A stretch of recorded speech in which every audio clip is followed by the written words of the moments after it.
ಜೈ ಶ್ರೀರಾಮ್. ಎಲ್ಲರಿಗೂ ನಮಸ್ಕಾರ. ಸಣ್ಣ ಕಥೆ, ಒಳ್ಳೆಯ ಸಂದೇಶ.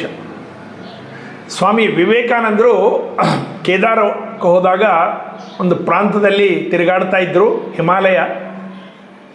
ಅಲ್ಲಿ ಒಬ್ಬರ ಭೇಟಿ ಆಯಿತು ಸ್ವಾಮಿ ವಿವೇಕಾನಂದರಿಗೆ. ಒಬ್ಬರು ಸನ್ಯಾಸಿಗಳು.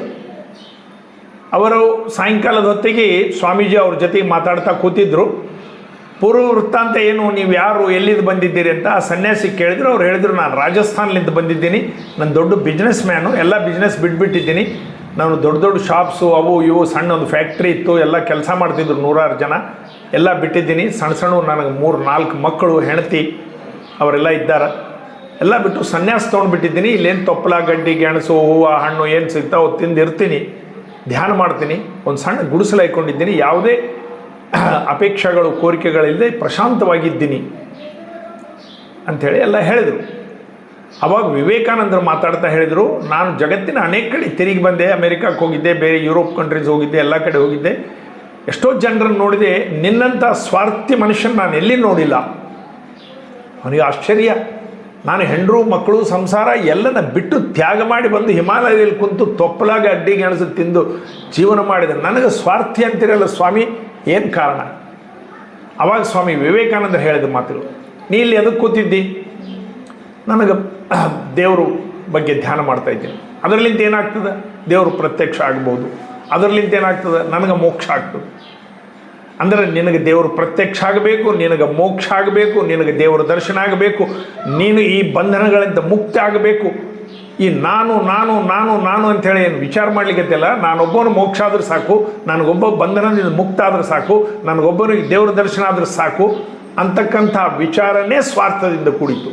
ನಿನ್ನ ಹೆಂಡರು ಮಕ್ಕಳು, ಸಮಾಜ, ಬಂಧು ಬಳಗ, ಪರಿವಾರ, ಎಷ್ಟು ಜನರು ನಿಮ್ಮವರು ಇದ್ದಾರೆ, ಅನೇಕ ತೊಂದರೆಗಳಲ್ಲಿದ್ದಾರೆ, ಅನೇಕ ಸಮಸ್ಯೆಗಳಲ್ಲಿದ್ದಾರೆ, ಅಜ್ಞಾನದಲ್ಲಿದ್ದಾರೆ. ಅವರಿಗೋಸ್ಕರ ನೀನು ಏನಾದರೂ ಜೀವನ ಸಾರ್ಥಕ ಮಾಡಿಕೊಂಡ್ರೆ ಅದು ಸಾರ್ಥಕ ಜೀವನಪ್ಪ. ಕೇವಲ ತನಗಾಗಿ ಬದುಕೋನು, ತಾನೊಬ್ಬನೇ ಮುಂದಕ್ಕೆ ಹೋದ್ರೆ ಸಾಕು, ತಾನೊಬ್ಬನೇ ಇದಾದರೂ ಸಾಕು ಎಂಬುದು ಸ್ವಾರ್ಥ ಚಿಂತನೆ ಅಂತ ಹೇಳಿದ್ರು.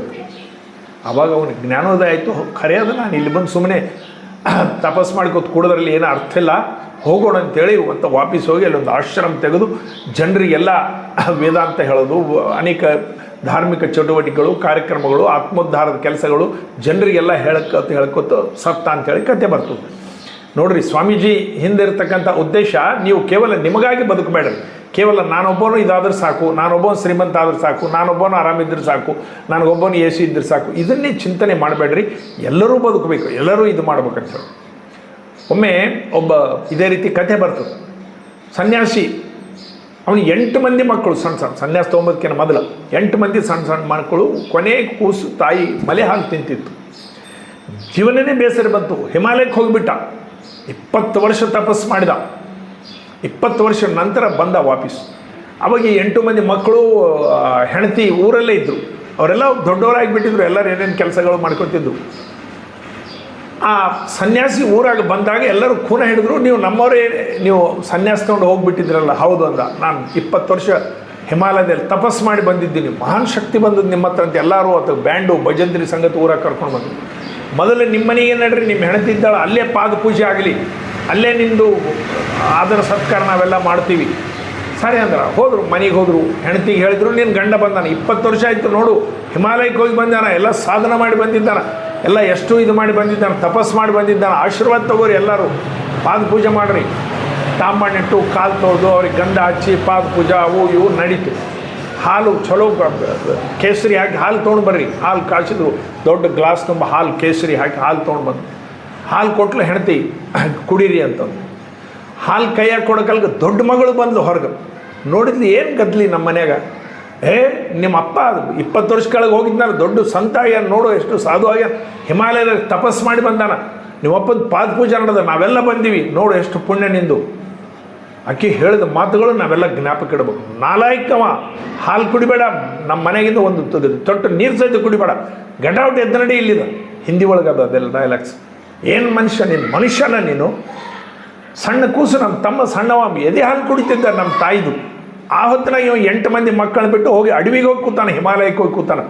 ಇವ ಆರಾಮ್ ಸರಿ ಇದ್ದಾನ. ನಮ್ಮ ಗತಿ ಏನು? ನಮ್ಮ ತಾಯಿ ಮನೆಯಲ್ಲಿ ಕೂಲಿ ಕೆಲಸ ಮಾಡಿದ್ದಾಳೆ, ಬಟ್ಟೆ ಹೊಲ್ದಿದ್ದಾಳೆ, ಮಂದಿ ಮನೆಯೊಳಗೆ ಸೇವಾ ಕೆಲಸಗಳು ಮಾಡ್ಕೊಂಡು ರೊಕ್ಕ ಗಳಿಸಿದ್ದಾಳೆ. ನಮ್ಮನ್ನೆಲ್ಲ ಇವತ್ತಿನ ದಿವಸ ಓದಿಸಿ ದೊಡ್ಡವ್ರನ್ನ ಮಾಡಿದ್ದಾಳೆ. ಇವ ಫಲಾಯನವಾದ, ಇವ ಸಂಸಾರಲಿಂದ ಓಡಿ ಹೋಗಿದ್ದವ, ಇವ ಸಾಧು ಅಲ್ಲ, ಇವ ಪಾಕಂಡಿ. ಇವನಿಗೆ ಹಾಲು ಕೊಡಬೇಡ್ರಿ, ಇವನು ಮನೇಲಿಂದ ಗೆಟ್ ಔಟ್ ಹೊರಗೆ ಹಾಕಿಬಿಡ್ರಿ ಇವನಿಗೆ.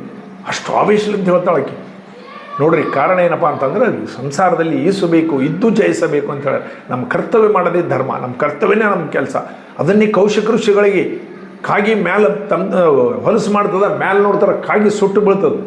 ಮನೆಗೆ ಹೋಗ್ತಾರೆ, ಒಂದು ಕಡೆ ಭಿಕ್ಷಾಂತಯಿ ಅಂತಾರೆ. ಆ ಹೆಣ್ಮಗಳು ಭಿಕ್ಷೆ ತರೋದಿಲ್ಲ, 4 ಸಲ ಓದಿರ್ತಾರೆ, ಈ ಮನೆಗೆ ಯಾರು ಭಿಕ್ಷೆ ಕೊಡ್ತೀರಾ ಇಲ್ಲ ಅಂಥೇಳಿ ಗದರಿಸ್ತಾರೆ. ಅವಾಗ ಹೇಳ್ತಾಳೆ ಆಕೆ, ನಾನೇನು ಕಾಗಿ ಎಲ್ಲ ಹೋಗುವಂಥದ್ದು. ಆಶ್ಚರ್ಯ, 2 ತಾಸುಗಳ ಕಾಗಿ ನನ್ನ ಇದ ಮೇಲೆ ಆಗಿದ್ದು, ಅದು ಕಾಗಿ ಸುಟ್ಟು ಬಿದ್ದು ಈಕಿಗೆ ಹೆಂಗೆ ಗುರ್ತಾಯಿತು? ಅಮ್ಮ ತಾಯಿ ನಿನಗೆ ಹೆಂಗೆ ಗುರ್ತಾಯಿತು ಅಂದ್ರೆ, ನನ್ನ ಗಂಡಗೆ ಲಕ್ಕವಾಗಿದೆ, ನಾನು ಸೇವಾ ಮಾಡ್ಲಿಕ್ಕತ್ತೀನಿ, ನಾನು ಕೆಲಸದಾಗಿದ್ದೀನಿ, ನಿನಗೆ ಬೇಕಿದ್ರೆ ಒಬ್ಬ ವ್ಯಾಧ ಇದ್ದಾನೋ, ನಾವು ಮಾಂಸ ಕಡ್ದು ಮಾರ್ತಾನೆ, ಅವ ಹೇಳ್ತಾನೆ ಹೋಗಂತ ಹೇಳ್ತಾರೆ. ಅಲ್ಲಿ ಹೋಗ್ತಾರೆ, ಅವಾಗ ಹೇಳ್ತಾನಂತ, ನನಗೂ ಪುರುಸತಿ ಇಲ್ಲ, ನಮ್ಮ ತಾಯಿ ತಂದೆ ವೃದ್ಧರಿದ್ದಾರೆ, ಮನೆಗೆ ಅವ್ರಿಗೆ ಅಡುಗೆ ಮಾಡಿ ಊಟ ಮಾಡಿಸ್ಬೇಕು, ನಂದಿದ್ದು ಬಿಸ್ನೆಸ್ ಟೈಮು. ಈಗಿಲ್ಲ ವೇಶ್ಯ ಹೆಣ್ಮಗಳಿದ್ದಾಳೆ ನೋಡು, ಹಗಲೊತ್ತು ಖಾಲಿ ಇರ್ತಾಳೆ ಆಕೆಗೆ, ರಾತ್ರಿ ಅಷ್ಟೇ ಬಿಸ್ನೆಸ್, ಹಗಲು ಖಾಲಿ ಇರ್ತಾಳೆ. ಹೋಗು ವೇಶ್ಯನ ಹತ್ರ ಹೋಗಂದಾಗ ಆ ವೇಶ್ಯ ಆ ಕೌಶಿಕಗೆ ಹೇಳಿದ ಮಾತುಗಳು, ಧರ್ಮ ಅಂದರೆ ಕರ್ತವ್ಯ, ಧರ್ಮ ಅಂದರೆ ನಿನ್ನ ಕರ್ತವ್ಯ, ಕರ್ಮ. ನಿಂದು ಏನದ ತಾಯಿ ತಂದೆ ಬಗ್ಗೆ ನಿನ್ನ ಸೇವೆ ಏನು, ಹೆಂಡತಿ ಬಗ್ಗೆ ಏನು, ಮಕ್ಕಳ ಬಗ್ಗೆ ಏನು, ಪ್ರತಿಯೊಬ್ಬ ಮನುಷ್ಯ ಒಂದು ಬಾಧ್ಯತೆ, ಒಂದು ಕೆಲಸ, ಒಂದು ಕರ್ತವ್ಯ ಇರ್ತದೆ. ಅದನ್ನು ಮಾಡೋದೇ ಧರ್ಮ. ಅದನ್ನು ಬಿಟ್ಟು ಬೇರೆ ಕೆಲಸ ಮಾಡಬೇಡ್ರಿ. ಟೀಚರ್ ಕರ್ತವ್ಯ ಮಾಡು, ಆಫೀಸರ್ ಕರ್ತವ್ಯ ಮಾಡು, ಕಲೆಕ್ಟರ್ ನಿನ್ನ ಕರ್ತವ್ಯ ಮಾಡು, ಮಿನಿಸ್ಟರ್ ಕರ್ತವ್ಯ ಮಾಡು, ಪ್ರಧಾನಮಂತ್ರಿ ಕರ್ತವ್ಯ ಮಾಡು. ನಿನ್ನ ಕರ್ತವ್ಯ ಮಾಡೋದೇ ಧರ್ಮ. ನಿನ್ನ ಕೆಲಸ ಏನದ ನಿನಗೆ ಬಾಧ್ಯತೆ ಕೊಟ್ಟಿದ್ದಾನೆ ಅದೇ ಧರ್ಮ. ಧರ್ಮ ಅಂದ್ರೇನು ಪೂಜಾ ಪುನಸ್ಕಾರ ಅವು ಇವು ಆಡಂಬರಗಳಲ್ಲ ಅಂಥೇಳಿ ಆ ವೇಶ್ಯ ಕೌಶಿಕರಿಗೆ ಹೇಳಿದ ಮಾತುಗಳು. ನೋಡ್ರಿ, ಈ ರೀತಿ ಪಲಾಯನವಾದ ಮಾಡೋದು, ಓಡಿ ಹೋಗಿಬಿಡೋದು, ನಮ್ಮ ಧರ್ಮ, ನಮ್ಮ ಹೆಂಡರ ಮಕ್ಕಳು ಸಾಕಲಾರ್ದೆ, ಇದು ಮಾಡಲಾರ್ದೆ, ಕುಟುಂಬ ಸಮಷ್ಟಿ ಕುಟುಂಬದಲ್ಲಿ ನಾವು ಇರಲಾರ್ದೆ ಹೊರಗೆ ಹಾಕಿ ನಮ್ಮ ಸ್ವಾರ್ಥ ನೋಡ್ಕೊಬೋದು. ನಮಗೆ ಆರಾಮ್ ಬೇಕ್ರಿ, ಎಲ್ಲರೂ ನಮ್ಮ ಮನೆಗೆ ಯಾರು ಇರಬಾರ್ದು, ಅಪ್ಪ ಇರಬಾರ್ದು, ಅಮ್ಮ ಇರಬಾರ್ದು, ತಾಯಿ ಇರಬಾರ್ದು, ಅಕ್ಕ ಇರಬಾರ್ದು, ಹೋಗ್ರಿ ಎಲ್ಲ ಹೋಗ್ರಿ, ನಾನು ಆರಾಮ್ ಎಸಿ ಹಚ್ಕೊಂಡು ಮಲ್ಕೋತೀನಿ. ಇದು ಧರ್ಮ ಅಲ್ಲ. ಇದು ನೀನು ಏನು ಪೂಜೆ ಮಾಡು, ಏನು ಪುನಸ್ಕಾರ ಮಾಡು, ಏನು ಮಾಡಿದರೂ ನಿಂಗೆ ಉಪಯೋಗ ಇಲ್ಲ. ನಿನ್ನ ಕರ್ತವ್ಯ ಮಾಡು, ನಿನ್ನ ಬಾಧ್ಯತೆ ಮಾಡು, ಅದೇ ಧರ್ಮ. ಇದು ನಮ್ಮ ಎಲ್ಲರೂ ಜ್ಞಾಪಕ ಇಟ್ಬೋದು. ಭಾರತ್ ಮಾತಾಗಿ ಜೈ. ಎಲ್ಲರಿಗೂ ನಮಸ್ಕಾರ.